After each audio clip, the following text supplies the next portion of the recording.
Hi guys, ನಮಸ್ತೆ ಎಲ್ಲರಿಗೂ. Welcome back to ಹಟಾರನ್ ಸಿಂಧು 5391 ಯೂಟ್ಯೂಬ್ ಚಾನಲ್. ಸಾಂಪ್ರದಾಯಿಕವಾಗಿ ನಮ್ಮ ನಾಡ ಹಬ್ಬಗಳಲ್ಲಿ ಮಾಡುವಂತಹ ಹಾರ್ಟ್ಲಿ ಎಮೋಷನ್ಸ್ ಅಂದರೆ ಈ ಹೆಸರುಬೇಳೆ ಪಾಯಸ. ಇದು ಮಾಡೋದಕ್ಕೂ ಈಸಿ, ಅಷ್ಟೇ ಟೇಸ್ಟಿ. ಚಿಕ್ಕ ಮಕ್ಕಳಿಂದ ಹಿಡಿದು ವಯಸ್ಸಾದವ್ರಿಗೂ ಸಹ ಇದು ಅಚ್ಚುಮೆಚ್ಚು. ಬನ್ನಿ ಹಾಗಾದರೆ ಈ ಒಂದು ಹೆಸರುಬೇಳೆ ಪಾಯಸನ ಮಾಡೋದು ಹೇಗೆ, ಎಷ್ಟು ಸುಲಭವಾಗಿ ಮಾಡೋದು ಅಂತ ನಾನಿಲ್ಲಿ ಇವತ್ತಿನ ವಿಡಿಯೋದಲ್ಲಿ ತಿಳಿಸ್ಕೊಡ್ತಾ ಇದ್ದೀನಿ. ಬನ್ನಿ ಶುರು ಮಾಡೋಣ. ನಾನಿಲ್ಲಿ ಹೆಸರುಬೇಳೆ ಪಾಯಸನ ಮಾಡ್ಕೊಳ್ಳೋದಕ್ಕೆ 2 ಕಪ್ಪು ಹೆಸರುಬೇಳೆನ ತಗೊಳ್ತಾ ಇದ್ದೀನಿ. 2 ಕಪ್ಪು ಹೆಸರುಬೇಳೆನ ತೊಗೊಂಡಿದ್ದಾದಮೇಲೆ ನೀರಲ್ಲಿ 2-3 ಸರಿ ಚೆನ್ನಾಗಿ ವಾಶ್ ಮಾಡ್ಕೋಬೇಕು. ಹಾಗಾಗಿ ಹೆಸರುಬೇಳೆ ಮುಳುಗೋ ಅಷ್ಟು ನಾನು ನೀರನ್ನು ಹಾಕ್ಕೊಂಡು ಈ ರೀತಿಯಾಗಿ ವಾಶ್ ಮಾಡ್ಕೊಳ್ತೀನಿ. ಇವಾಗ 2-3 ಸತಿ ಹೆಸರುಬೇಳೆನ ಕ್ಲೀನಾಗಿ ತೊಳ್ಕೊಂಡು ಬರ್ತೀನಿ. ಹೆಸರುಬೇಳೆನಲ್ಲಿರೋ ಧೂಳೆಲ್ಲ ಹೋಗೋವರೆಗೂ ವಾಶ್ ಮಾಡಿದ್ದಾಯಿತು.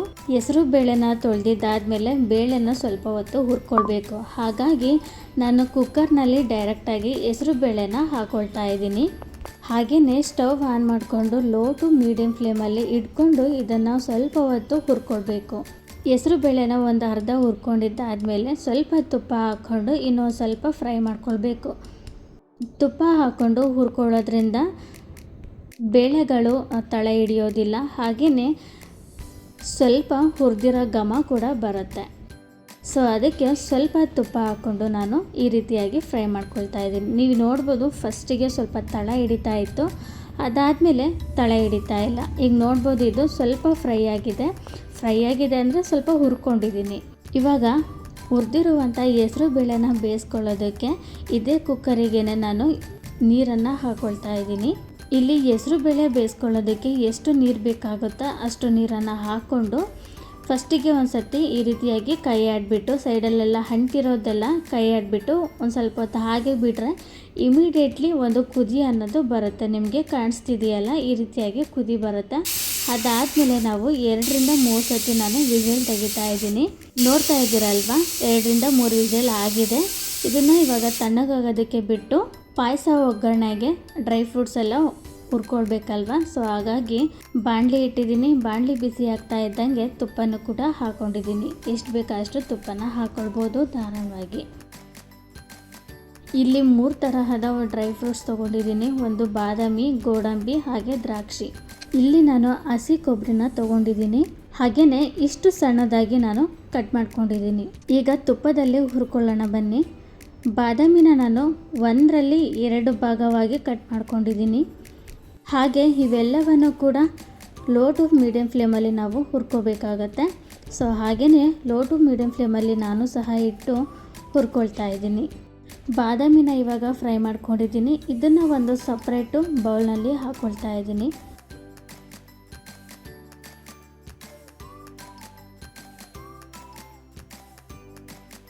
ನೆಕ್ಸ್ಟು ಗೋಡಂಬಿನ ಹುರ್ಕೊಳ್ತಾ ಇದ್ದೀನಿ. ನಿಮಗೆ ಆಗಲೇ ತೋರಿಸಿರೋದು ಉಂಡೆ ಗೋಡಂಬಿನ ತೋರಿಸಿದ್ದೆ. ಇವಾಗ 1/2 ಮಾಡ್ಕೊಂಡಿದ್ದೀನಿ.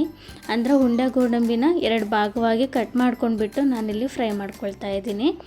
ನಾನಿಲ್ಲಿ ಲೋ ಟು ಮೀಡಿಯಮ್ ಫ್ಲೇಮಲ್ಲೇ ಇಟ್ಕೊಂಡು ಫ್ರೈ ಮಾಡ್ಕೊಳ್ತಾ ಇರೋದು. ಆದರೆ ತುಪ್ಪ ಹಾಕಿರೋದ್ರಿಂದ ಮತ್ತು ಸ್ಟೀಲ್ ಬಾಣಲೆ ಇಟ್ಟು ನಾನು ಫ್ರೈ ಮಾಡ್ಕೊಳ್ತಾ ಇರೋದ್ರಿಂದ ಹೊಗೆ ಅನ್ನೋದು ಜಾಸ್ತಿನೇ ಬರ್ತಾ ಇದೆ. ನೋಡಿ, ಇದೀಗ ಗೋಡಂಬಿ ಕ್ರಿಸ್ಪಿಯಾಗಿ ಫ್ರೈ ಮಾಡ್ಕೊಂಡಿದ್ದೀನಿ. ಕಲರ್ ಕೂಡ ಚೇಂಜ್ ಆಗಿದೆ, ನೋಡ್ತಾ ಇರ್ಬೋದು. ಈ ರೀತಿಯಾಗಿ ನಾನು ಫ್ರೈ ಮಾಡ್ಕೊಂಡಿದ್ದೀನಿ. ಈ ಗೋಡಂಬಿನೂ ಸಹ ನಾನೀಗ ಎತ್ತಿಟ್ಕೊಳ್ತಾ ಇದ್ದೀನಿ.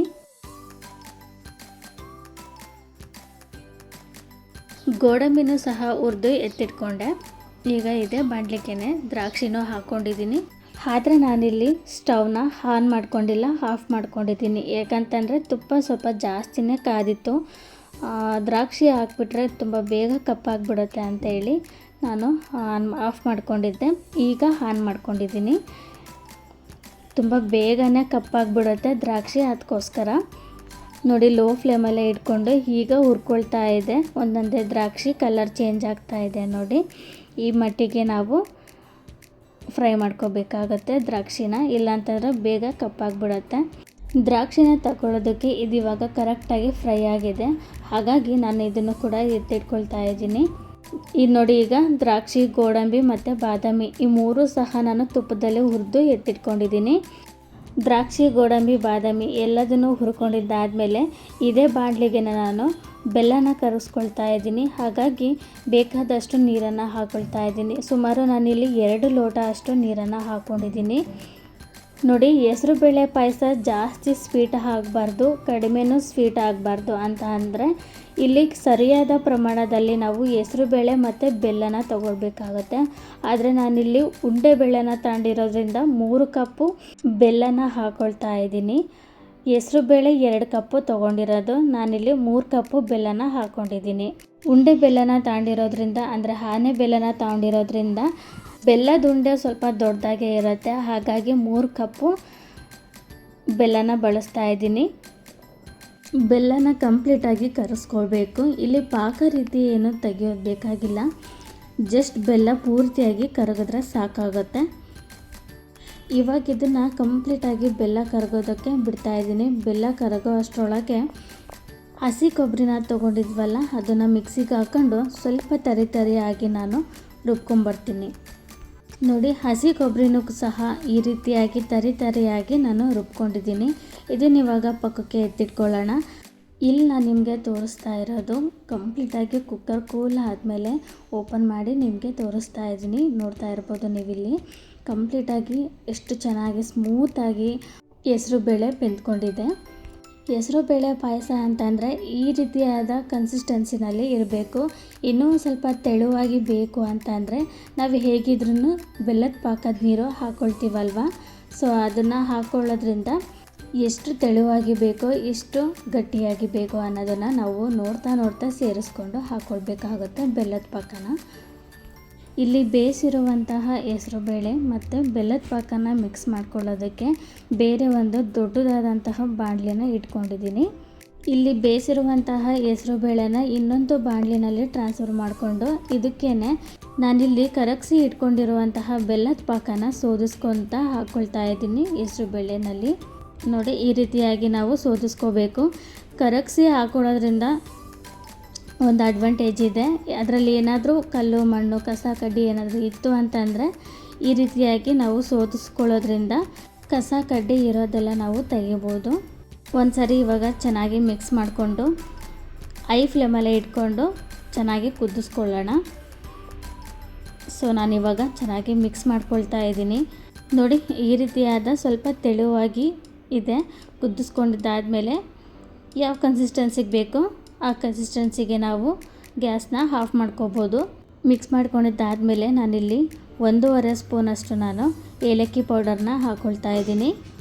ನೋಡಿ, 1 ಸ್ಪೂನ್ ಅಂತ ಅಂದ್ಕೊಳ್ಳಿ, ಯಾಕಂದರೆ ಫಸ್ಟಿಗೆ ಒಂದು ಸ್ವಲ್ಪ ತೊಗೊಂಡಿರೋದು, ಲಾಸ್ಟಿಗೆ ಇನ್ನೊಂದು ಸ್ವಲ್ಪ ತೊಗೊಂಡಿದ್ದೀನಿ ಅಷ್ಟೇ. 1 ಸ್ಪೂನ್ ಅಂತ ಅಂದ್ಕೊಳ್ಳಿ. ಇವಾಗ ಇನ್ನೊಂದು ಸತಿ ಮಿಕ್ಸ್ ಮಾಡ್ಕೊಳ್ತಾ ಇದ್ದೀನಿ. ಮಿಕ್ಸ್ ಮಾಡಿಕೊಂಡು ಪ್ಲೇಟ್ ಕ್ಲೋಸ್ ಮಾಡಿ ಹೈ ಫ್ಲೇಮಲ್ಲಿ ಇಟ್ಕೊಂಡು ನಾನು ಒಂದು ಕನ್ಸಿಸ್ಟೆನ್ಸಿಗೆ ಬರೋವರೆಗೂ ಕುದಿಸ್ಕೊಳ್ತೀನಿ. ನೋಡಿ, ಮುಂಚೆದಕ್ಕಿಂತ ಇವಾಗ ಒಂದು ಸ್ವಲ್ಪ ತಿಕ್ಕಾಗಿದೆ. ಈ ಕನ್ಸಿಸ್ಟೆನ್ಸಿಗೆ ನಾನು ದ್ರಾಕ್ಷಿ, ಗೋಡಂಬಿ, ನಾವೇನು ಡ್ರೈ ಫ್ರೂಟ್ಸ್ನೆಲ್ಲ ಫ್ರೈ ಮಾಡ್ಕೊಂಡಿದ್ವಿ ಅಲ್ವಾ, ಅದನ್ನು ಸಹ ನಾನೀಗ ಹಾಕ್ಕೊಂಡು ಲಾಸ್ಟಿಗೆ ಹಸಿ ಕೊಬ್ಬರಿನ ನಾವೇನು ತರಿಯಾಗಿ ನಾವೇನು ಕೊಬ್ಬರಿನ ರುಬ್ಬಿಟ್ಕೊಂಡಿದ್ವಲ್ವ ಅದನ್ನು ಸಹ ಲಾಸ್ಟಿಗೆ ಹಾಕ್ಕೊಳ್ಳೋಣ. ಈಗ ನಾನು ದ್ರಾಕ್ಷಿ, ಗೋಡಂಬಿ ಮತ್ತು ಬಾದಾಮಿನ ಹಾಕ್ಕೊಂಡಿದ್ದೀನಿ. ಹಾಗೆಯೇ ಗ್ರೇಟರ್ ಮಾಡಿ ಇಟ್ಕೊಂಡಿರುವಂತಹ ಹಸಿ ಕೊಬ್ಬರಿನೂ ಸಹ ಸೇರಿಸ್ಕೊಳ್ತಾ ಇದ್ದೀನಿ. ನೋಡಿ, ಮಿಕ್ಸಿನಲ್ಲಿರೋದು ಕೂಡ ನಾನು ಕಂಪ್ಲೀಟಾಗಿ ಈ ರೀತಿ ಮಾಡಿಕೊಂಡು ತಗೊಳ್ತಾ ಇದ್ದೀನಿ. ಹಾಗೆಯೇ ಹೆಸರುಬೇಳೆ ಪಾಯಸಕ್ಕೆ ಹಾಕ್ಕೊಳ್ತಾ ಇದ್ದೀನಿ. ನೋಡಿ, ಈಗ ಬಿಸಿ ಬಿಸಿಯಾದ ಹೆಸರುಬೇಳೆ ಪಾಯಸ ರೆಡಿ ಆಯಿತು. ನೀವು ಈ ವಿಧಾನದಲ್ಲಿ ಮಾಡಿಕೊಂಡು ತಿನ್ನೋಡಿ, ಮತ್ತೆ ಮಾಡ್ಕೊಂಡು ತಿಂತೀರಾ, ಅಷ್ಟೊಂದು ರುಚಿಯಾಗಿರುತ್ತೆ. ಸೊ ಮಿಸ್ ಮಾಡಿಕೊಂಡೆ ಈ ರುಚಿಯಾದ ಶುಚಿಯಾದ ಹೆಸರುಬೇಳೆ ಪಾಯಸನ ಒಂದು ಸತಿ ಟ್ರೈ ಮಾಡಿ ಟೇಸ್ಟ್ ಮಾಡಿ ಹೇಗೆ ಬಂದಿದೆ ಅಂತ ನಮ್ಮ ಕಮೆಂಟ್ ಬಾಕ್ಸಲ್ಲಿ ಕಮೆಂಟ್ ಮಾಡಿ. ಇದು ಹೆಸರುಬೇಳೆ ಪಾಯಸ ದೇಹಕ್ಕೂ ತಂಪು, ಆರೋಗ್ಯಕ್ಕೂ ಒಳ್ಳೆಯದು. ಈ ವಿಡಿಯೋ ನಿಮಗೆ ಇಷ್ಟ ಆಗಿದೆ ಅಂತ ಅನ್ಕೋತೀನಿ. ಇಷ್ಟ ಆಗಿದ್ರೆ ಒಂದು ಲೈಕ್ ಮಾಡಿ. ಹಾಗೆ ಈ ಹೆಸರುಬೇಳೆ ಪಾಯಸ ನೀವು ಕೂಡ ಮನೆಯಲ್ಲಿ ಮಾಡಿದರೆ ಹೇಗೆ ಬಂದಿದೆ ಅಂತೇಳಿ ನನ್ನ ಕಮೆಂಟ್ ಬಾಕ್ಸಲ್ಲಿ ಕಮೆಂಟ್ ಮಾಡಿ. ಹಾಗೆ ನಿಮ್ಮ ಫ್ರೆಂಡ್ಸ್ ಗ್ರೂಪಿಗೂ ಫ್ಯಾಮಿಲಿ ಗ್ರೂಪಿಗೂ ಶೇರ್ ಮಾಡೋದನ್ನು ಮಾತ್ರ ಮರಿಬೇಡಿ. ಅವ್ರಿಗೂ ಸಹ ಈ ವಿಡಿಯೋದಿಂದ ಉಪಯೋಗ ಆಗಲಿ. ನೆಕ್ಸ್ಟ್ ವಿಡಿಯೋದಲ್ಲಿ ಸಿಗ್ತೀನಿ. ಅಲ್ಲಿವರೆಗೂ take care, bye. Thank you for watching. Love you all.